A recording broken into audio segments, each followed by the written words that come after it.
Hello student, good afternoon. मैं हूं प्रतिभा, assistant professor botany department.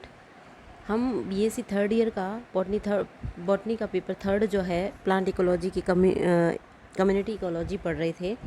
जो हमने प्रीवियस वीडियो में देखा कि कम्युनिटी इकोलॉजी की किस तरह से प्रकृति में कई सारी जातियाँ एक साथ मिलकर सामंजस्य बनाकर आपस में एक दूसरे से इंट्रैक्शन करती हुई इस प्रकृति में रहती है, और इसी को ही हम जब कम्युनिटी कहते हैं।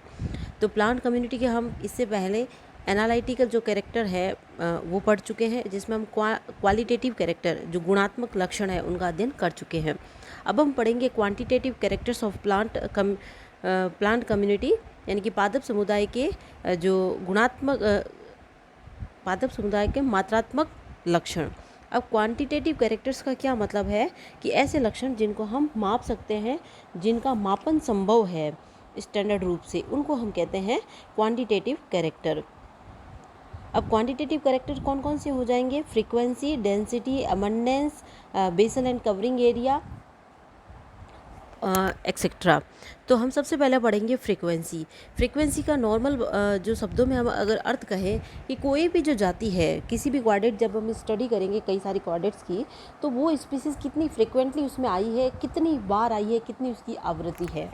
तो क्वाड्रेट्स की संख्या जिसमें वो स्पीसीज़ पाई जाती है अपॉन कुल क्वाड्रेट संख्या जो हमने स्टडी की है इनटू 100, तो हो जाएगा हमारा फ्रीक्वेंसी। फ्रीक्वेंसी जो है वो परसेंटेज में निकाली जाती है, और फ्रीक्वेंसी के बेस पर हम 5 तरह की फ्रीक्वेंसी क्लासेस बनाते हैं।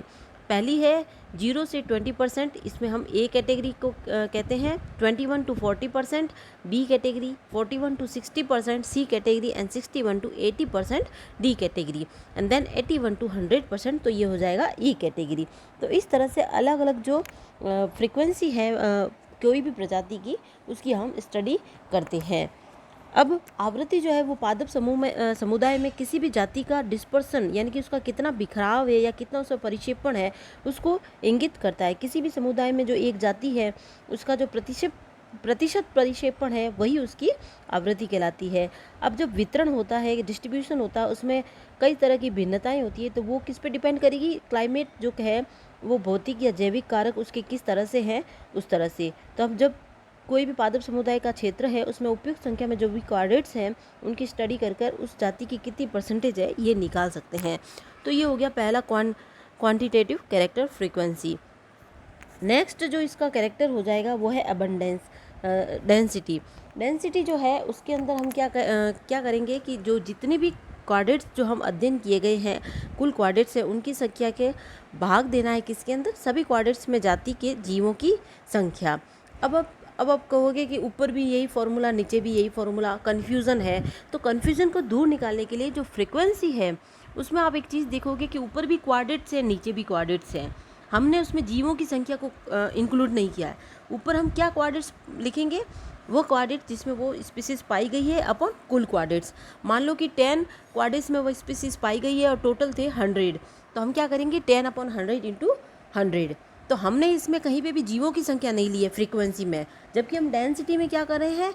ऊपर किसको लेंगे? उन जीवों की संख्या को लेंगे, और अपॉन वापस हम जितने भी स्टडी किए गए जो क्वाड्रेट्स हैं उनका। और यहाँ परसेंटेज नहीं निकाल रहे, यहाँ पे हम कोई भी इसको 100 से इंटू नहीं कर रहे हैं, जबकि ऊपर फ्रीक्वेंसी में हम इसको 100 से इंटू कर रहे हैं। तो ये बहुत ही सिंपल ईजी तरीका है याद रखने का, और आपको कन्फ्यूज़न नहीं होना है, क्योंकि एग्ज़ाम में कम्युनिटी जो प्लांट कम्युनिटी को है इससे कई सारे क्वेश्चंस आते हैं। तो इस तरह से आपको थोड़ा समझ के पढ़ोगे तो आपको इजी रहेगा, और अगर रटने की कोशिश करोगे तो सब भूल जाओगे और सारा कन्फ्यूज़न हो जाएगा।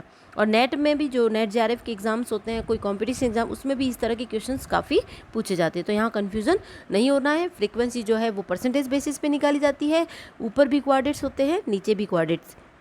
जबकि डेंसिटी में हम जीवों की संख्या को लेते हैं ऊपर, और नीचे लेते हैं कुल क्वाड्रेट्स की संख्या को। इसी के बाद आता है एबंडेंस। एबंडेंस जो है उसका मतलब होता है किसी भी समुदाय में प्रति इकाई क्षेत्र में उपस्थित विभिन्न जातियों के सदस्य की संख्या कितनी है, उसको हम कहते हैं बाहुल्यता या एबंडेंस। मतलब जो भी कम्युनिटी है उसमें एक निश्चित एरिया में वो जाति के सदस्य जो है वो कितनी है, कितनी बार उसकी आई है, तो उसके बाहुल्यता या एबंडेंस कहलाएगी। किसी भी क्षेत्र में जो रैंडम रूप से ली गई जो भी प्रतिचयन इकाइयाँ है या क्वाड्रेट्स है, उसमें जातियों के सदस्यों की जो संख्या है उसको ज्ञात करके ही हम इस एबंडेंस को निकालते हैं। अब एबंडेंस डेंसिटी से किस तरह से अलग है?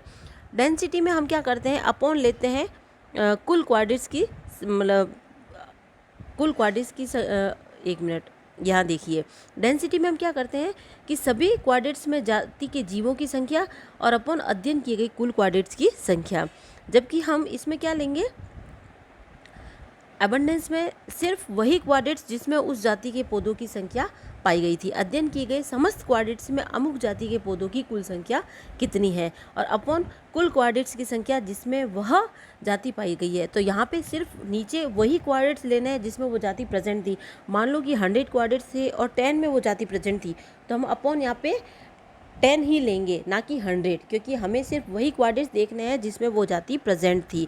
जबकि डेंसिटी में हम अपन कुल क्वाड्रेट्स जितने भी के भी हम अध्ययन करते हैं सारी क्वाड्रेट्स लेते हैं।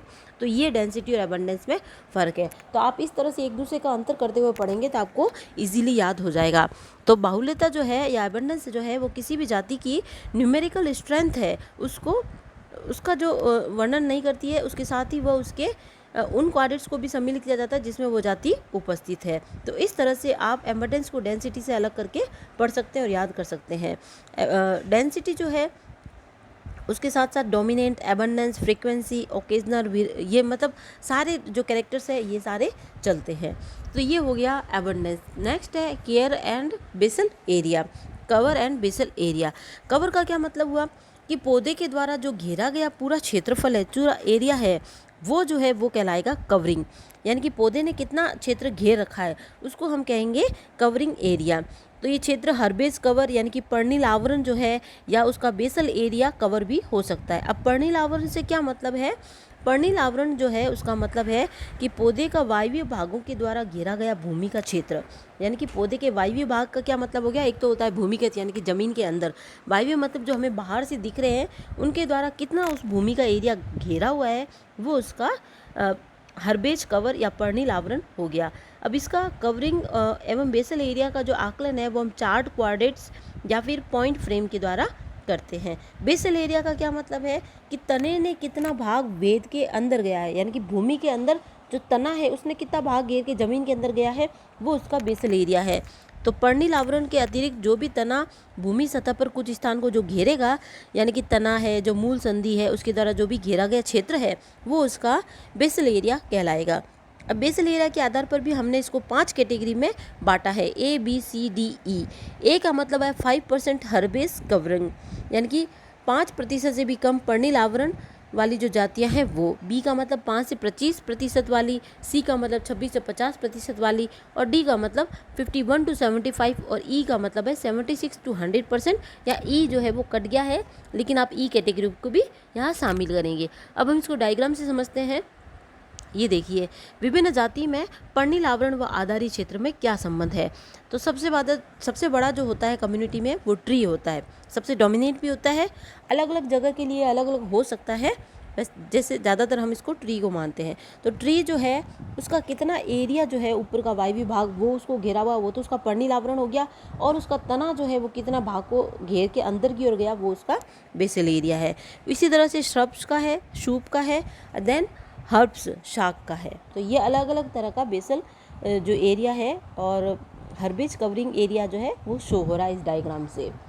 नेक्स्ट है डोमिनेंस। डोमिनेंस जो है उसको हम सिंथेटिक कैरेक्टर भी मानते हैं, और प्रमुख रूप से इसको सिंथेटिक कैरेक्टर के अंदर ही हम स्टडी करेंगे, लेकिन डॉब्नमायर ने इसको विश्लेषणात्मक लक्षण माना था। इसकी भी 6 इकाइयाँ बनाई गई थी। जीवों की डोमिनेंस का मतलब है जैसे जो भी कम्युनिटी है, अभी जैसे मैंने बताया ना कि जैसे ज़्यादातर ये होता है कि पेड़ जो होता है वो डोमिनेट होता है उस कम्युनिटी में, लेकिन अलग अलग जगह के लिए अलग अलग हो सकता है। जैसे जीवों की संख्या में जाति के बारे में सही जानकारी नहीं मिल पाती है। कोई भी जैसे साकी समुदाय है उसमें केवल एक ही झाड़ी है या एक ही वृक्ष है तो उसका कोई महत्व नहीं है। वहाँ पे ज़्यादा चीज़ें क्या है, ज़्यादा डोमिनेंस क्या है, किसका प्रभाव ज़्यादा प्रभावी है, वही उसकी डोमिनेंस कहलाएगी। जैसे साकी समुदाय में झाड़ी या वृक्ष जो है उसकी महत्वता हो सकती है, लेकिन मेन रूप से झाड़ियों की महत्वता होगी। तो इस तरह से जो ज़्यादा बाहर घेरेगा या जो ज़्यादा जगह घेरेगा उसको हम डोमिनेंस या डोमिनेटिंग जो स्पीसीज़ है वो कह सकते हैं। तो डोमिनेंस को सिंथेटिक एंड एनालिटिक कैरेक्टर दोनों में माना जाता है, लेकिन मेनली इसको सिंथेटिक कैरेक्टर में माना जाता है। नेक्स्ट आ जाता है सिंथेटिक कैरेक्टर। सिंथेटिक कैरेक्टर में हम क्या पढ़ेंगे? सबसे पहले presence and Constance. Presence and Constance का क्या मतलब है? इसका मतलब है पादप की आवृत्ति, जो हमने उसको उस कैरेक्टर में पढ़ा था। संश्लेषणात्मक जो लक्षण है, इसमें जो परिमाणात्मक यानी कि क्वालिटेटिव और क्वांटिटेटिव लक्षणों के दोनों का निष्कर्ष निकालकर जो लक्षण आते हैं, यानी कि जो हम किसी भी कम्युनिटी के जब स्टडी करते हैं तो उसके हम क्वालिटेटिव कैरेक्टर्स भी पढ़ते हैं, क्वांटिटेटिव कैरेक्टर्स। इन दोनों का जब हम संगठन करते हैं, इन दोनों का जब हम निष्कर्ष निकालते हैं और जो लक्षण हमारे सामने आते हैं उसको हम कहते हैं सिंथेटिक कैरेक्टर। तो सिंथेटिक कैरेक्टर में पहला जो है वो प्रेजेंस एवं कॉन्स्टेंस जो है। प्रेजेंस एवं कॉन्स्टेंस का मतलब है कोई भी पादप समुदाय में किसी भी जाति विशेष के सदस्यों की उपस्थिति कितनी है, वो उसकी प्रेजेंस एंड कॉन्स्टेंस है। यदि किसी भी जाति की आवृत्ति जो है वो बार बार उस समुदाय में आती है तो उसको हम उपस्थित एवं स्थायी रूप से मानते हैं। तो उपस्थिति और स्थिरता किस जाति की किस तरह से, उसकी भी अलग अलग कैटेगरी हमने बनाई है। इसमें भी 5 कैटेगरी है: rare, occasional, often present and mostly present and then constantly present. Rare का मतलब है 1 से 20% तक की अगर क्वाड्रेट्स में जाति उपस्थित है, यानी कि उसकी आवृत्ति है, तो वो रेयर कहलाती है। और अगर 21 से 40% तक वो उपस्थित है तो वो ओकेजनल कहलाती है। ओपनली प्रेजेंट का मतलब है 41 to 60% उसकी आवृत्ति है। एंड मोस्टली प्रेजेंट का मतलब है 61 to 80%। And then constantly present का मतलब है 80 to 100% उपस्थिति है, तो वो उसको हम कहेंगे कॉन्स्टेंटली प्रेजेंट है। तो किसी भी जाति की उपस्थिति या स्थिरता का उपयोग जब कोई दो समुदाय की तुलना की जाती है तो उसमें बहुत ज़्यादा यूज़ किया जाता है इस कैरेक्टर को। नेक्स्ट जो है वो फिडेलिटी है।